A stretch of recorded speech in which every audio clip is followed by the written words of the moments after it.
Hi guys! Surprise! It's Ariel Gianna Skeet.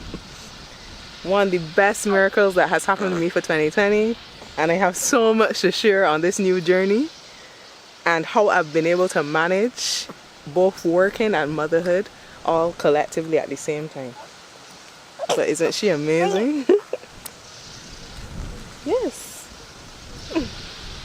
Yes, Ariel is no longer with me, but that's okay.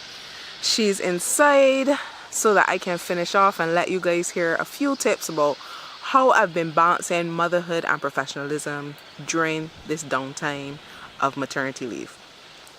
Now, bearing in mind that sometimes as a professional, even as an entrepreneur, your work never really stops, right? So yes, I had a baby. However, I have team members who rely on me. I manage different projects which still relied on me, and it was important for me to find that equilibrium in terms of how do I immerse myself in motherhood while still maintaining my professional the professional side of myself, and ensuring that I wasn't either dropping the ball on either of the two, right? So the first point I would say is self-care.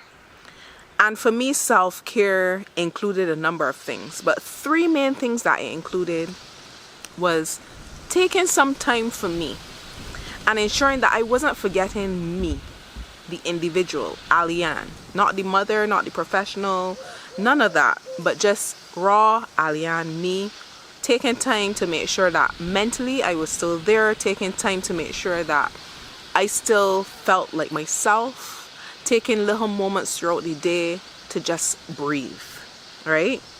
The second was stop blaming myself. Oftentimes I'm very much a stickler for meeting deadlines and getting things done and achieving the results, and the reality is that motherhood throws a ball at you that you could never understand.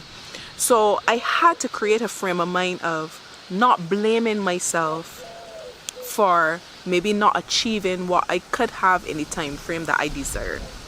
And the third form of self-care for me was leaning on my support system. I have an amazing support system, from my husband to family members to friends, and leaning on them truly helped me to realize, and I'm really not used to leaning on others. I'm very independent in myself. So getting used to realizing that you actually do have a support system and you just have to act was very important, and a part of my self-care that I definitely needed to hold on to and still do. The other two things that I had to do to balance that motherhood and professionalism element was, one, very early up, so all the way back in 2019, I had to create a plan. I knew motherhood was coming. I knew there was some form of deadline, right? And I had to create a plan that would allow me to truly set timelines for when things could be achieved, and or set indicators for what kind of results and production needed to happen during my downtime, and also a time that maybe I might be away from the team more consistently. And that was important. The second thing was delegation. Oftentimes especially for persons like myself, I'm a D primarily, for those who understand this, and for me that means really part of my personality is holding that control, right? And wanting to see tasks done in a certain way and in a certain structure and with a certain result. And what I had to do was let go of all of that and just delegate, knowing that sometimes the result, even though the process may be different, the result may still be the same.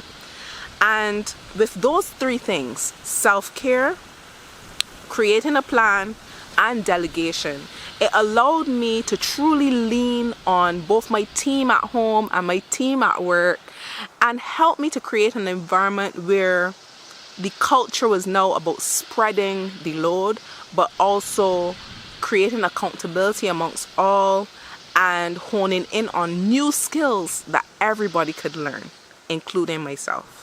So with that said, I think that's a big part of leadership, and I had to truly hone that in, because I am now leading this little individual who's gonna blossom based on those key skills that I may be setting.